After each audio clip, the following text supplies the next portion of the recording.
It all started with a leak, a single line hidden deep in a classified cable. But that one sentence was enough to rattle an entire country. Traore had just 48 hours to deliver 60% of Burkina Faso's oil and gold or face serious consequences. And the name at the bottom? Donald J. Trump, then President of the United States. He wasn't just playing politics. He was running a hard-hitting global business offensive through backdoor diplomacy. The demand shocked even Washington's inner circle. Not talks, not deals, just a flat-out ultimatum: hand over almost complete control of the country's newly found oil and gold reserves. It wasn't a negotiation. It was a threat aimed right at the heart of Ouagadougou. Before we dive into this story, don't forget to hit that like button and subscribe for more content like this. Sources say the cable didn't just show up. It was hand-delivered by a trusted go-between, a former U.S. military attaché, flanked by private American security contractors. It landed on Captain Ibrahim Traore's desk at dawn. The message? Crystal clear.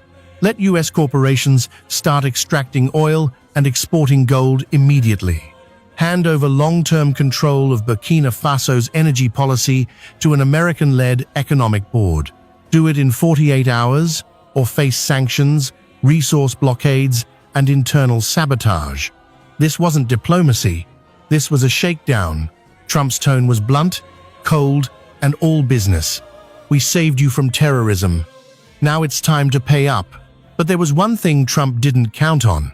The man sitting across from that demand wasn't the type to fold. Captain Traore didn't flinch. He summoned his intelligence chief, brought in his top military commander, and told them straight, "Tell the Americans, Burkina Faso is not for sale." By midday, the story exploded. African media lit up from Lagos to Kinshasa. The headlines were everywhere. Trump demands Africa's resources. Traore given 24-hour deadline. The world started watching, and Burkina Faso held its breath. But Traore wasn't writing a reply with pen and paper. He was writing it with strategy and steel.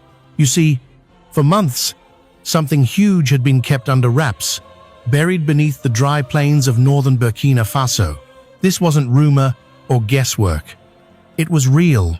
Massive, untouched oil reserves confirmed by a secret geological task force formed after Traore seized power. Russian engineers helped run the scans. Iranian drones flew under the radar. North Korean tech teams locked down the data. Everything was classified. Everything was secure until the first drill broke ground. And then the satellites caught it. American satellites, French satellites, the ever-watching eyes in the sky. Within 48 hours, U.S. intel flagged strange energy activity in the Sahel. They tracked equipment flowing in from Iran and Venezuela. Encrypted messages hinted at a new sovereign petroleum corridor, and soon the gold signals lit up too. Burkina Faso was already taking back its gold mines, quietly kicking out foreign contractors. French-controlled companies were being replaced with national military units. The money no longer flowed to Paris. It was being redirected into a local development fund. And Washington understood exactly what this meant. Here was a country with oil and gold, not run by Wall Street, not answering to Paris, not begging the IMF, but backed by its own people, its own army, its own vision. That wasn't just defiance. That was a blueprint, and that scared the hell out of them. They didn't just want the oil. They wanted to kill the idea before Mali, Niger, Chad, or Congo got any bright ideas. That's when the phone calls started. From Exxon, from Chevron, from DC power players, all asking the same question: how do we shut this down before it becomes another Libya, only this time African-owned? Their answer? Send Trump. Send the threat. Force Traore to kneel. But the man they picked? He doesn't kneel. When the message arrived in Ouagadougou, it wasn't dressed in diplomacy. It came wrapped in arrogance, the language of empire disguised as business. Trump's team delivered it like a business deal. But make no mistake, this wasn't negotiation. It was extortion. The demands were outlined in a 7-page document marked Confidential Strategic Resource Acquisition Framework, but the content was anything but subtle. 60% of Burkina Faso's oil production was to be granted to U.S. oil giants for stabilization and infrastructure purposes. Control of all major gold export routes was to be handed over to U.S.-approved intermediaries. An American advisory committee would oversee all new mining contracts and revenue distribution.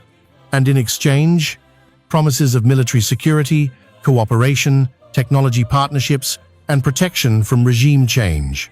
Yes, you read that right. Protection from regime change, a veiled threat buried beneath polite wording. The message, obey us or fall. And at the top of the document, in thick red ink, one handwritten note, Traore has 48 hours. This wasn't just economic colonialism. It was imperialism, 2.0 bold, naked and direct. Back in Washington, the political elite tried to play it cool. They claimed Trump was going rogue, acting on his own, not as part of official US policy. But behind closed doors, no one was stopping him. Because deep down, Trump was just saying out loud what they'd all been thinking for years. We don't care who runs Africa, as long as we control what's under the ground. But Captain Ibrahim Traore got the message loud and clear, and he had already made up his mind. No foreign power will dictate the future of our land. If this was going to be a power play, Traore was ready, but not as a pawn. He was stepping in as a leader, a sovereign man, representing a sovereign nation. And Trump? He just threatened the wrong soldier. When that demand landed in Burkina Faso's war room, Traore didn't flinch. He read the letter calmly twice. Then he set it aside, stood up, and said flatly, "So that's their price for peace? Slavery in a suit and tie." He didn't wait. He didn't hesitate. He lit a fire. They want 60% of our future? Then they'll get 100% of our resistance. He didn't call Paris. He didn't call DC.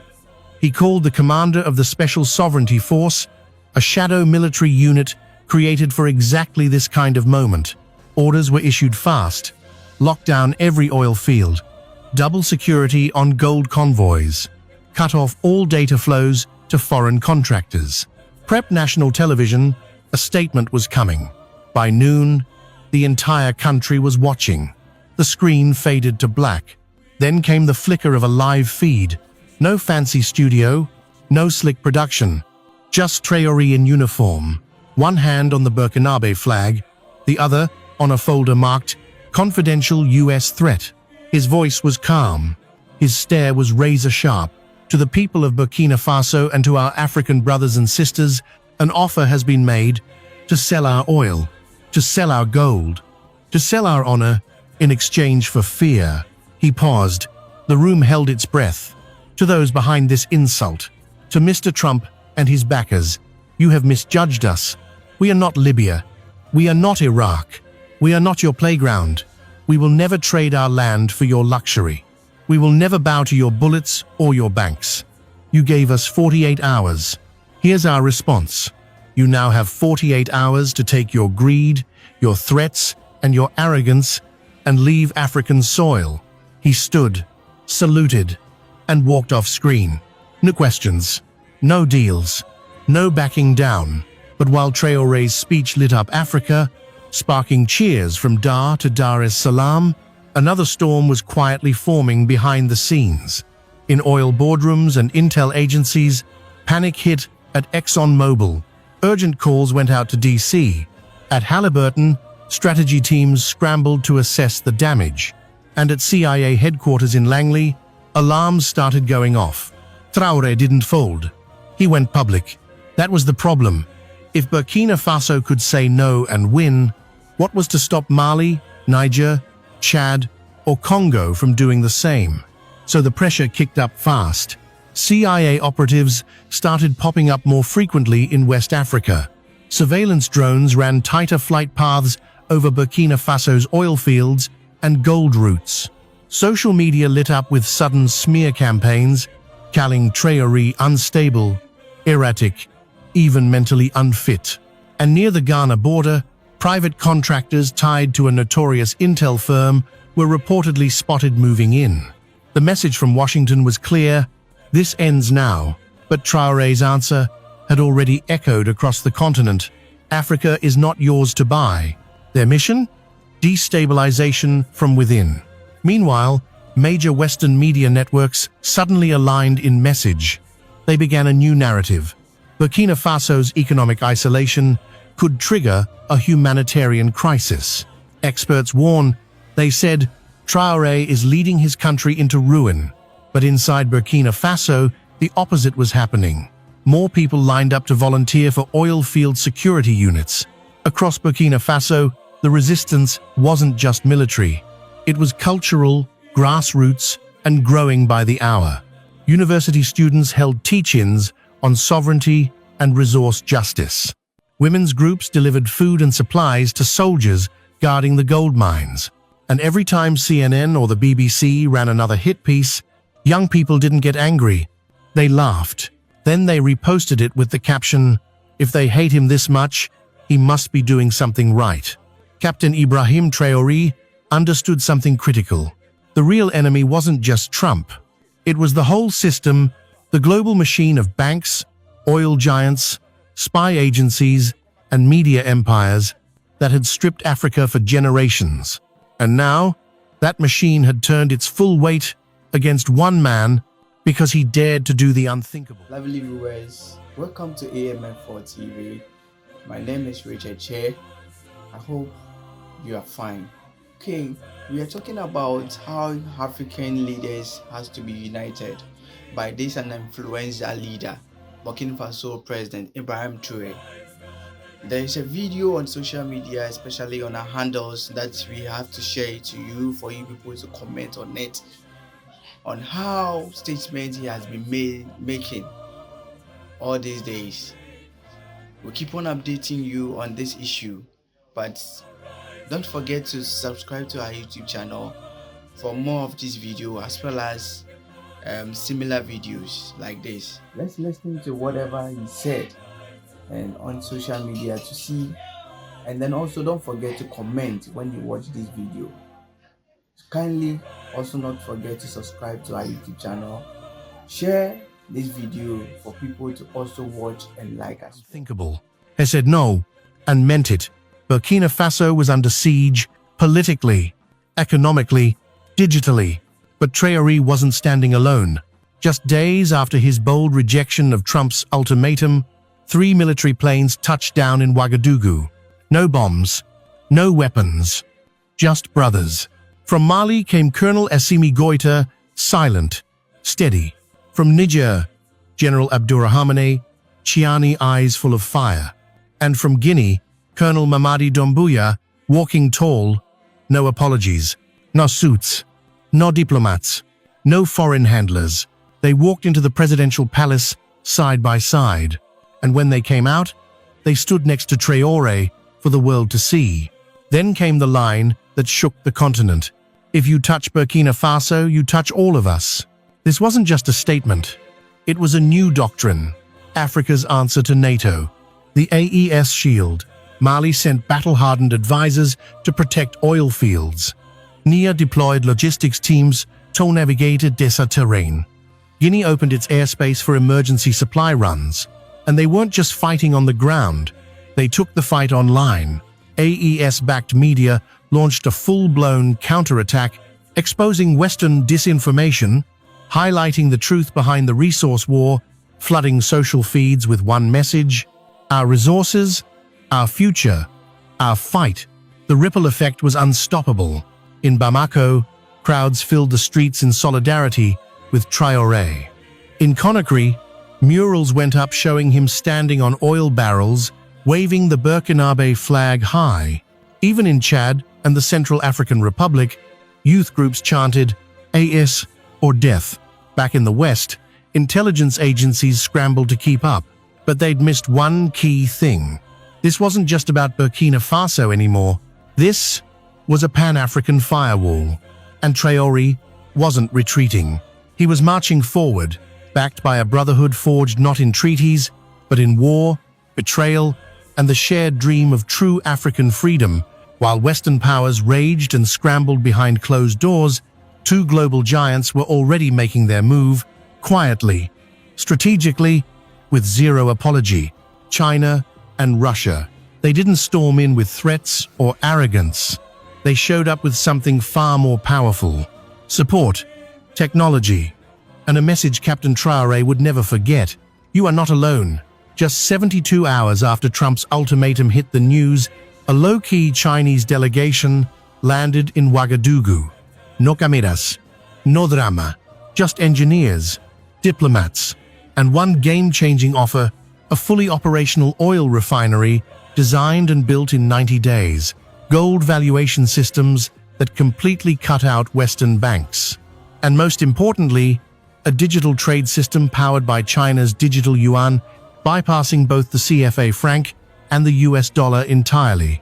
Burkina Faso wouldn't just own its oil and gold, it would control every step of the value chain. And Russia? They were right behind. The very next day, a Russian Ilyushin military jet touched down at a secure airstrip.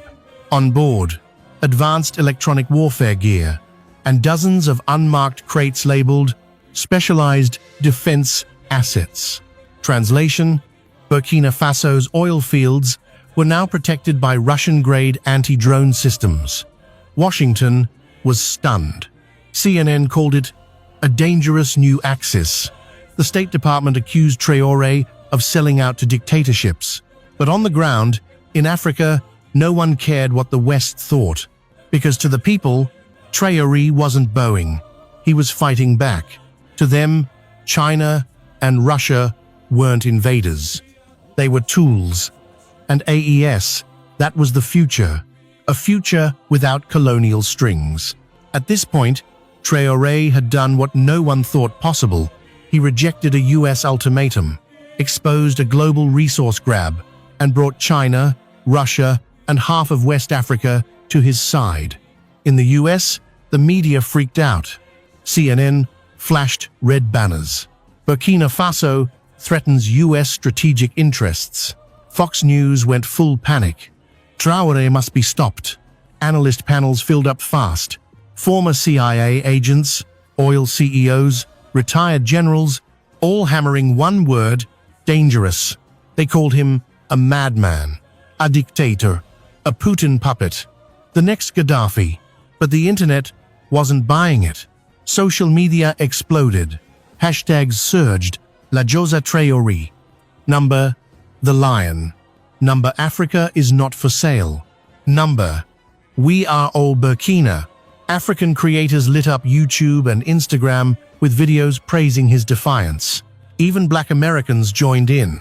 This man just told Trump, "Over my dead body," and lived to talk about it. That's leadership. Pay attention. Back in Burkina Faso, the youth clapped back their own way. They took CNN's fear-mongering clips and remixed them into protest songs. They wore t-shirts that said, "If CNN hates you, you're doing something right." Traore had stopped being just a president. He had become a symbol, a meme, a movement. Even Time magazine had to take notice. Their next digital cover, "The Man America Can't Bully," inside Traore's African uprising. But with fame came risk. The more Traore's name lit up global headlines, the more the threats started stacking up. Private intel firms launched digital attacks. Social media bots flooded platforms with fake scandals and smear campaigns.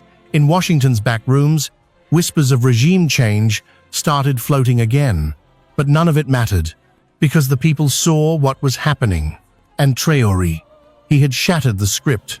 He wasn't supposed to fight back. He wasn't supposed to survive. And he definitely wasn't supposed to go viral. Yet here he was, a 35-year-old soldier from Ouagadougou, trending harder than most Western presidents. No PR team, no billionaire backing, just truth, grit, and oil. The clock was ticking. The world watched in suspense. Would Traore throw open the doors to American oil giants and ask for mercy? Instead, As the 24-hour deadline passed, Traore made his boldest move yet. In the early hours of the morning, Burkina Faso's National Assembly held an emergency session kept completely under wraps from outside eyes. Behind closed doors, under Traore's direct orders, they passed a historic resolution. All oil and gold reserves within Burkina Faso are hereby nationalized and permanently protected from all foreign corporate ownership. The ink dried. The decree was signed. And by sunrise, every Western company still operating on Burkinabe soil got the same message. Pack your bags, you're done here. Licenses held by French and Canadian mining firms revoked. A US-backed energy survey team escorted to the border. Foreign diplomats notified in plain terms. Burkina Faso's resources are not up for debate. Then, Traore appeared on national television. No military gear, no weapons, just traditional Burkinabe, attire, and a voice that was steady, clear, and unshaken. We've been exploited for generations, he said. Now that we've found our wealth, they want to take it back. But I'm not here to serve empires. I'm here to serve a people who've suffered too long. He paused long. Then he delivered the line that echoed from radios to rooftops. Burkina Faso is not afraid, and I will not negotiate with thieves. Outside, the streets erupted. Drums, fireworks, dancing crowds chanted through the capital. He said no. He said no. He said no. Online, the movement caught fire again. Young Africans posted videos holding up fuel, soil, coins, whispering one phrase, "We protect what's ours." Trump's deadline had come and gone. The threat had failed. And Traore, he didn't just survive the pressure, he rewrote the rules. 12 hours after Traore's defiant announcement, Washington went dark. No press briefings, no tweets, just quiet panic behind the scenes, nervous whispers in military rooms, full-blown alarm bells in oil boardrooms. Then it hit. At exactly 7:42 a.m. Eastern Time, Donald J. Trump broke the silence. With a single all-caps tweet, Traore just made the biggest mistake of his life. Africa will pay for this. The internet exploded. Journalists scrambled for quotes. Cable news turned into a shouting match. Markets in New York dipped as traders braced for the worst. But in Ouagadougou, Captain Traore didn't flinch. When his aides showed him the tweet, he reportedly chuckled and said, "That's the sound of an empire losing control." Still, the threat behind the bluster was very real. Satellite activity over West Africa tripled. The US Navy quietly repositioned 2 ships closer to the Gulf of Guinea. AFRICOM issued a discreet warning about rising regional instability. Burkina Faso's military didn't wait. Anti-air defense went live. Gold transport routes were locked down. Special forces deployed to oil fields and key points around the capital. AES allies responded immediately. Mali sent armored units across the border. Nigeria activated air defense radar to monitor shared skies. Guinea dropped a bombshell, a joint rapid response pact promising immediate retaliation for any foreign attack on Burkina Faso. But what happened next stunned the world. This wasn't just about governments anymore. Everyday people across the continent rose up. In Nigeria, South Africa, Kenya, Senegal, thousands flooded the streets outside US embassies. These weren't ordinary protests. They were warnings. Placards read, "Touch Traore and you touch all of us. Africa is not your minefield. Keep your democracy, we'll keep our dignity." Back in DC, Trump was reportedly furious that the pressure campaign wasn't working. But the final blow didn't come from a government. It came from a video just 43 seconds long, posted by Captain Ibrahim Traore. It went global in hours. Looking straight into the camera, calm and unshaken, he said, "This is not just about oil. This is not just about gold. This is about the soul of Africa. And I would rather die standing than live kneeling." Within 48 hours, the video had been reposted over 12 million times. Former African presidents began speaking out, breaking years of silence. One by one, they called Traore, the start of a new era, a new kind of leader. The world held its breath. But for Africa, it was the first deep breath of freedom in a long, long time. Welcome back. I hope you watched the video and I hope you've taken note of whatever statements he made in the video. Kindly not to forget to also subscribe, also comment on the video to see your ideas on what Ibrahim Traore is doing, how he's influencing African countries to also unite them for development. AMF4 TV has a lot of pack as this issue is concerned. We will always update you on this issue because AMF4 TV is an entertainment, political and social network TV. Kindly not to forget to subscribe to our YouTube channel for more of these videos as well as other entertaining videos. My name is Richard Che.